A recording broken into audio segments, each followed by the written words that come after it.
The Choice of Hercules by James Baldwin. When Hercules was a fair-faced youth, and life was all before him, he went out one morning to do an errand for his stepfather.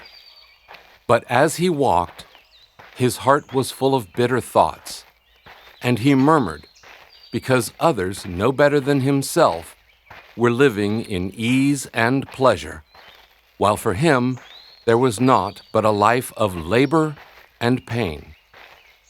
As he thought upon these things, he came to a place where two roads met, and he stopped, not certain which one to take.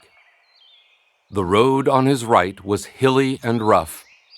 There was no beauty in it or about it, but he saw that it led straight toward the blue mountains in the far distance.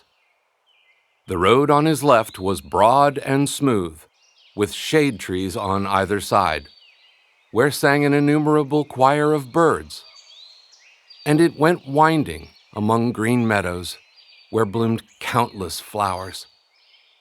But it ended in fog and mist, long before it reached the wonderful blue mountains in the distance.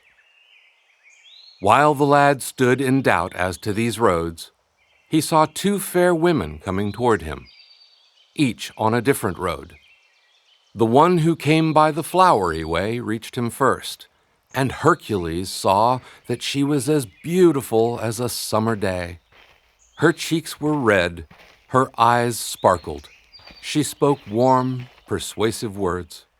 O noble youth, be no longer bowed down with labor and sore trials, but come and follow me. I will lead you into pleasant paths, where there are no storms to disturb and no troubles to annoy. You shall live in ease, with one unending round of music and mirth, and you shall not want for anything that makes life joyous. Sparkling wine or soft couches or rich robes, or the loving eyes of beautiful maidens. Come with me, and life shall be to you a daydream of gladness. By this time, the other fair woman had drawn near, and she now spoke to the lad. I have nothing to promise you, save that which you shall win with your own strength. The road upon which I would lead you is uneven and hard, and climbs many a hill, and descends into many a valley and quagmire. The views which you will sometimes get from the hilltops are grand and glorious, but the deep valleys are dark, and the ascent from them is toilsome. Nevertheless, the road leads to blue mountains of endless fame, which you see far away on the horizon. They cannot be reached without labor. In fact, there is nothing worth having that must not be won by toil. If you would have fruits and flowers, you must plant them and care for them. If you would gain the love of your fellow men, you must love them and suffer for them. If you would enjoy the favor of heaven, you must make yourself worthy of that favor. If you would have eternal fame, you must not scorn the hard road that leads to it. Then Hercules saw that this lady, although she was as beautiful as the other, had a countenance pure and gentle, like the sky on a tranquil morning in May. What is your name? Some call me labor, but others know me as virtue.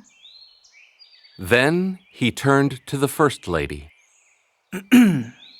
And what is your name?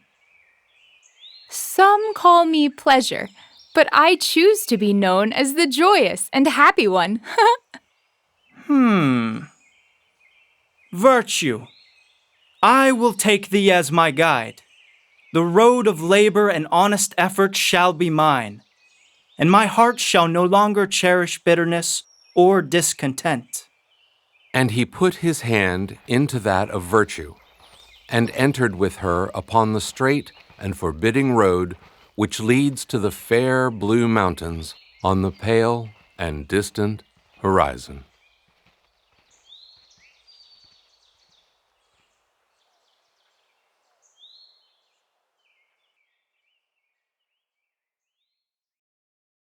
That was The Choice of Hercules by James Baldwin. Cast in order of appearance was Mann as the narrator, Maria Kocisko as the happy one, Sarah Fetter as Virtue, Gregory Bukoskey as Hercules. Directed by Karrie Fetter. Produced by Thomas Marinchak. Foley and sound design by Jacob Gorsich. A production of We Are One Body Audio Theater.